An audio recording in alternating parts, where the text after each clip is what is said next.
I'd like to take this opportunity to introduce a wonderful resource for your music ministry. Soundforth has partnered with the writers of ChurchWorks Media to bring you a forward-looking choral series built on a solid theological foundation. In the book of Psalms, we often see the psalm writer reflect back on God's deliverance as a new or fresh occasion for praise.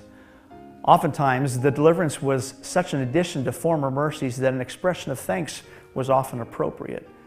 The ChurchWorks Choral series draws from a wealth of new and original hymns written for today's church, and the writers at CWM have an unmistakable desire to faithfully communicate the truth of God's Word in song.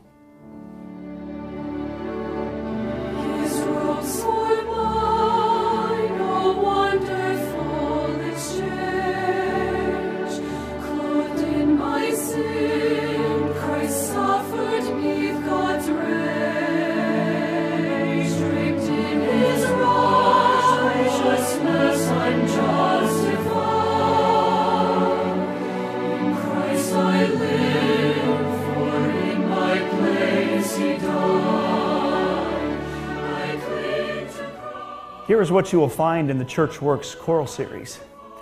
Hymn texts that are scriptural, songs that are biblical and theologically accurate, music that glorifies God and encourages God's people to magnify Him and exalt His name, Christ-centered music. The ChurchWorks Choral series will point people to Christ and help them appreciate the glory of Jesus' person and work. Sacred music should be congregational. We believe that God is uniquely glorified by the corporate offering of our praise to Him. When possible, Soundforth includes the hymn harmonization on the back of the arrangement. We encourage you to use this to teach these hymns to your congregation. And lastly, music that is fervent. Here you'll find texts and tunes that engage the hearts of God's people in praise. I trust the ChurchWorks Media Choral Series will be a blessing to you and your music ministry. It's our prayer in sharing these songs that you and others will echo the psalm writer in saying, "Many shall see it and fear and shall trust in the Lord."